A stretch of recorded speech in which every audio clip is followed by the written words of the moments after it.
and we established this is the yay of manufacturing. Oh, sick. I love that. That's the highest compliment. I mean, under God is for me to say it's the yay version. Because So only good. God can have the God version. But right underneath that, it's the yay version. So good. But we talk about aloe being a badge and that it means when you're wearing it, it stands for something. It's Absolutely. what you were talking about. And, Danny, when we started doing this a long time ago, you told me what it stood for almost 10 years ago. You had the vision of mind, body, wellness and of bringing, mental peace to people and through movement and mindfulness. And Well, thank you. And of course, team effort, props to you and to so many others, that helped actualize, that vision. I love the word actualize. That's like Donda language instead of execute. Right. What's a more forward, Mm-hmm. And collaborative. But even today, walking around with Ye and him being blown away with what we have built. At the very, very beginning, it started just with two guys in a bedroom having a big vision. And, Marco DeGeorge, my business partner, and building and inspiring these incredible teams to actualize these extraordinary goals. And, one thing that I was speaking with Ye about today is... You see that rhymed? yay today. I was telling him that I've read a book at least 100 times. And basically the meaning of the book is that if you believe you can, then you can. But if you believe you can't, then you can't. There's two people. The man who thinks they can and the man who thinks they can't. And they're both right. That's right. That's what you were saying, but that was like a simplified version. Yeah. The one who wins the race is the one who believes they can. The oak lies in the acorn. And Ye was telling me that he hasn't read this book, but I was telling him that every positive attribute he naturally embodies. And that's extraordinary, to have that confidence, from being such a young kid and going out there and inspiring and having this vision and actualizing it is extraordinary. Also, when you said I hadn't read this book, I actually haven't read any book. Reading is like eating Brussels sprouts for me, and talking is like getting the Giorgio Baldi corn ravioli. Yeah. like a good conversation is Mike Howe, that invented the ripsaw with his brother Jeff Howe, was saying that when his mom texts him like long paragraphs, he reads the first sentence and the last sentence. This person and his brother invented the fastest track vehicle. They put it in G.I. Joe. They have government contracts. This guy is a full-on engineer, works with all geniuses, and for practical, not opinionated, practical technologies. And he only reads the first sentence and the last. And what do you think my response was? Same. Myself, I just went through high school. I started this company with my best friend, when we were teenagers. And 30 years later, here we are. It's pretty incredible. How did you hold on to that relationship? How did you guys last 30 years? I think, one, love. I love him, right? And then two, respect. And three, we have the same vision. We believe the same things. And there have been ups and downs, of course. It's a relationship. But we always come back together because we believe in the same thing. And we don't do things just for money. A lot of businesses do. They are just for profit. That is not us at all. So Danny really loves the logo for the Donda Doves. And he's just looking at it. He's like, that's it. And I'm existing in this like outside of time and space, 2,000 years from now situation where we had this one moment earlier where he asked me about the fabrics, and I didn't even have to say a word. We literally just were like communicating with like a head nod, like straight Jedi. That was the one moment that showed where we'll get to, where our great-great-grandkids or our kids and our grandkids will get to that level of language, because the Tower of Babylon, English, you know, the idea of having to speak correct English, like you're not going to respect what I'm saying, even though you know what I'm saying, unless I'm speaking correct English. Well, that's like a version of every time I'm talking, I'm getting pulled over and having to do a alcohol test, walking down a yellow line with my finger on my nose, and while I want to express myself. And I've seen like kids express themselves and they just want to cry, and someone will say, use your words. Right. But what if they want to cry? Because we were given that form of expression, and people hold that in. I had a friend that you never saw him break a sweat until we were at his funeral. Wow. And that was the head of Louis Vuitton, Virgil Abloh. We never saw him break a sweat until we were at his funeral. Wow. So people down expression. And I'm saying be expressive. I'm showing, let's be expressive. Now we talk about language. What I did realize is sometimes it's not that I'm not right. Wait for it. Watch it. I got a good one. Here we go.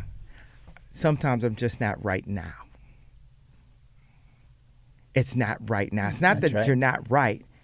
It's just not right now.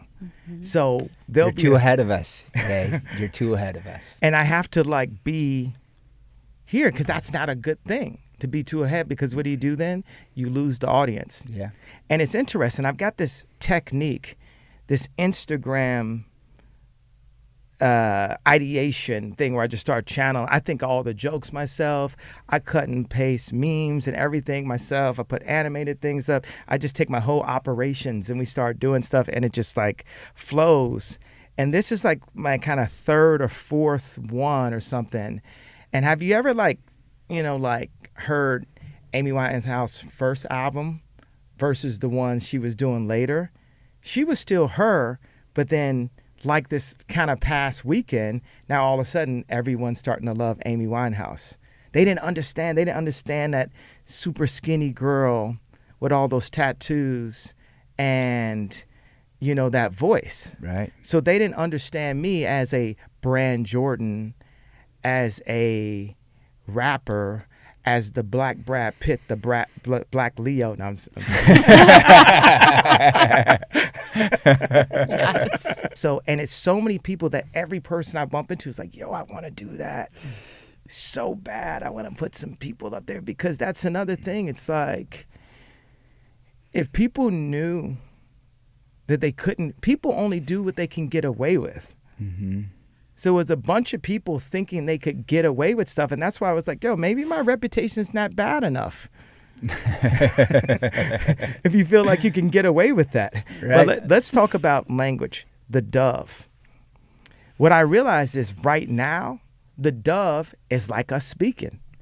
Like we'll look back at this and it'll sound like we're like, here, see, like this is going like, and at the rate with guys like me and you connected, at the rate we're going to go in evolving humanity, because there's certain, just throughout time, humanity can literally sit in one place. Even to change the term from humanity to the species, to evolve our species is in the right direction. There's one thing I would do. I would play this dictionary game. Okay, let me make this point clear. I hate the word point. Let me make this idea clear. Let's make this idea clear. Remove the word me.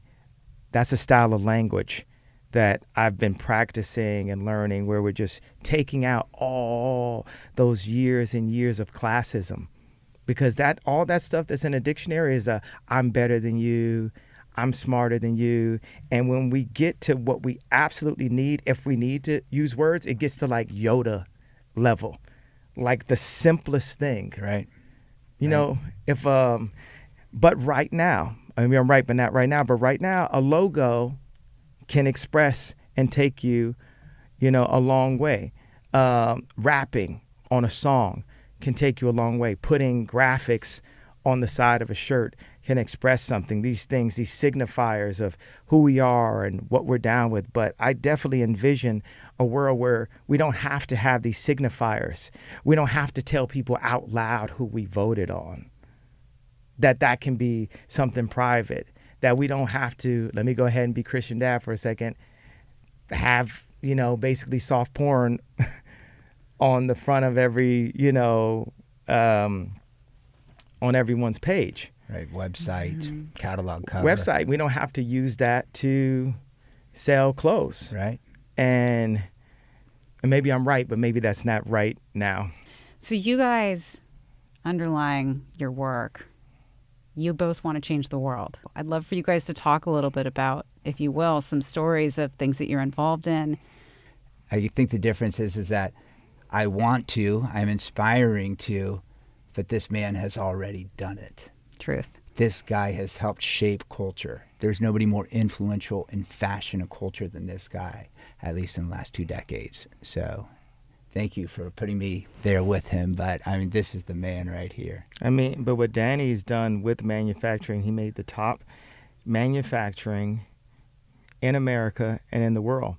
And, when people in manufacturing, people that work in clothing, they say the biggest threat to America is Chinese manufacturing and us not having domestic manufacturing. And you see this example right here where there's something different. It's literally like one of those things where it feels like everything is like wrong in the world.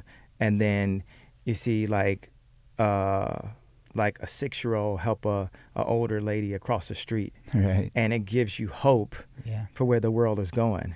And that's the feeling that we got, the feeling of aspiration and hope through the truth of industry, not a promise, not someone just promising year after year, election after election, we're going to do this, we're going to do this, but someone that is doing exactly this and doing it pretty under the radar. I've never seen Danny, I've seen him communicate with maybe 40 people or something. I've never seen him change his voice. I've never seen him change the use of his words and where he places his words to influence in any way. And that is a goal of mine. And I think, I don't like people say you should, but it's a goal of mine, and I influence people. It'll end up becoming goals of others to be the maximum version of who we are. Be in this video game of life, be your maximum character of who you are, and that's where your ultimate happiness will arrive. One thing I want to touch on, because this is something like we've talked about.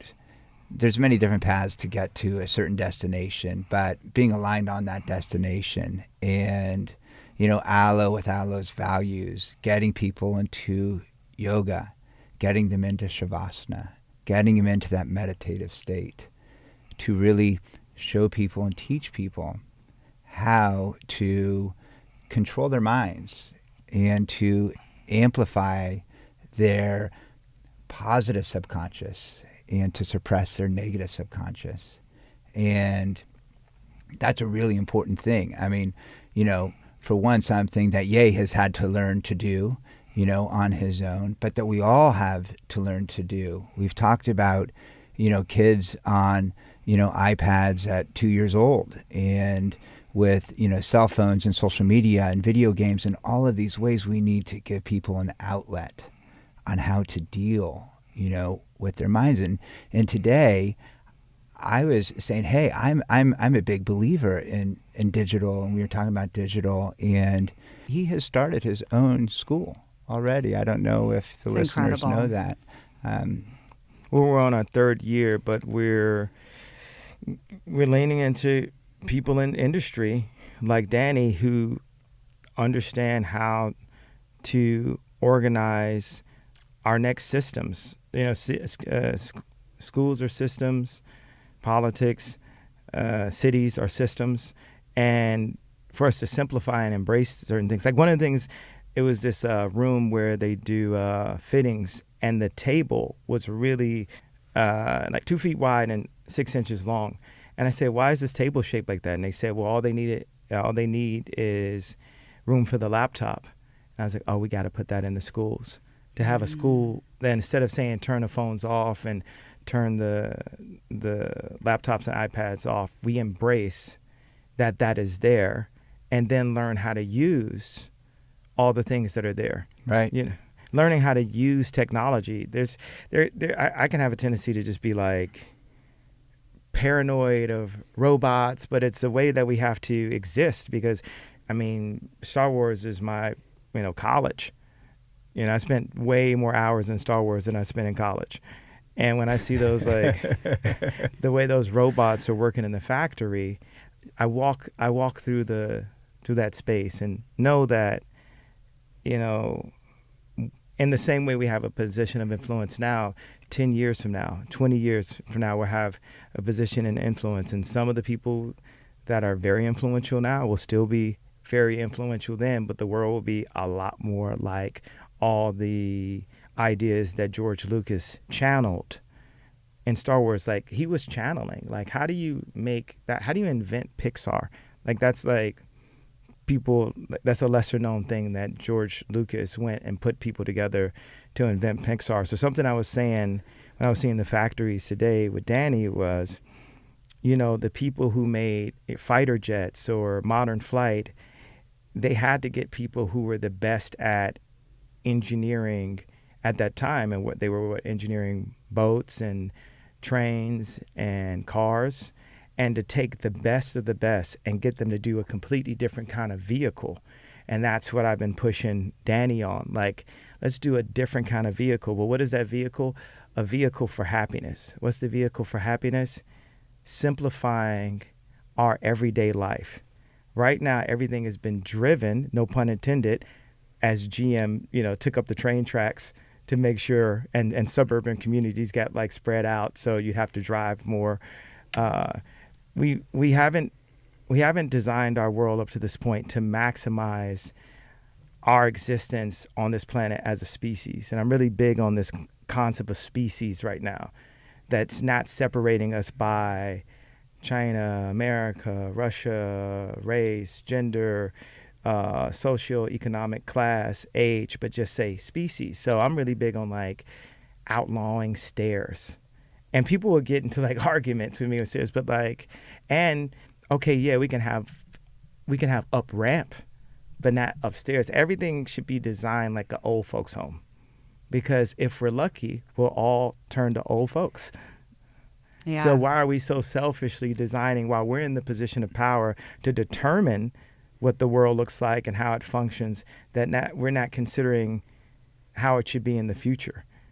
Right. And that future is now. We're in 2022, and everything happens for a reason. So, you just get to a point, right? And every time you get to that point, everyone wants to say, oh, it's mental health. And everybody wants you to apologize a million times, because everybody want to have everyone so doped out, so controlled out, that you're not allowed to even stand up for the things that you're handing to your family.